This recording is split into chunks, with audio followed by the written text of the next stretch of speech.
నమస్తే, welcome to పొలిటెంట్ health. Menopause దశలో ఉన్న మహిళలు గుండెపోటు ప్రమాదం పెరుగుతుందని అంటున్నారు డాక్టర్లు.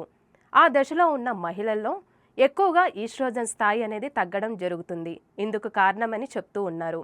కాబట్టి వాళ్ళు చాలా జాగ్రత్తగా ఉండాలని హెచ్చరిస్తూ ఉన్నారు. ఛాతీలో నొప్పి, శ్వాస సరిగ్గా ఆడకపోవడం, అలసట, తల తిరగడం వంటి గుండెపోటు లక్షణాలు కనిపిస్తే ఏమాత్రం ఆలస్యం చేయకుండా వెంటనే డాక్టర్ని సంప్రదించాలని అంటూ ఉన్నారు.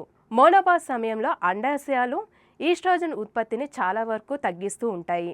గుండె బలంగా ఉండటానికి ముఖ్యమైనది హార్మోన్ ఈస్ట్రోజన్. ఇది మంచి కొలెస్ట్రాల్ స్థాయిని పెంచి చెడు కొలెస్ట్రాల్ స్థాయిని కూడా తగ్గిస్తూ ఉంటుంది. ఈ ఈస్ట్రోజన్ తగ్గడం వల్ల రక్తనాళాల్లో కొవ్వు పేరుకుపోతూ ఉంటుంది. ఫలితంగా రక్తనాళాలు గట్టిపడుతూ ఉంటాయి. రక్తపోటు కూడా పెరుగుతూ ఉంటుంది. గుండెపై ఒత్తిడి అంటూ కలుగుతూ ఉంటుంది. ఇది గుండెపోటుకు దారితీస్తుంది కూడా. అలాగే మోనోపాస్ సమయంలో జీవక్రియ నెమ్మదిస్తూ ఉంటుంది. ఆహారపు అలవాట్లు కూడా మార్పులంటూ వస్తూ ఉంటాయి.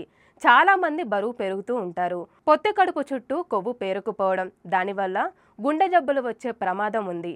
మోనోపాస్ దశలో ఇన్సులిన్ సెన్సిటివ్ అంటూ తగ్గుతూ ఉంటుంది. రక్తంలో షుగర్ లెవెల్స్ను కూడా పెంచుతూ ఉంటుంది. ఫలితంగా షుగర్ వచ్చే ఛాన్స్ కూడా ఉంది. కాబట్టి మోనోపాస్ దశలో ఉన్న మహిళలు గుండెపై ప్రత్యేకమైన శ్రద్ధ తీసుకోవాలి. తరచూ వైద్య పరీక్షలు చేసుకోవాలి. డాక్టర్ సలహాలు కూడా తప్పనిసరిగా పాటించాలి. దాంతోపాటు యోగా, వ్యాయామం కూడా చేస్తే మంచిది. అలానే పౌష్టికాహారం ఎక్కువగా తీసుకోవాలి. ఈ వీడియో కనుక మీకు నచ్చినట్లయితే లైక్ చేయండి, షేర్ చేయండి, సబ్స్క్రైబ్ చేయండి. అదేవిధంగా కామెంట్ కూడా చేయండి.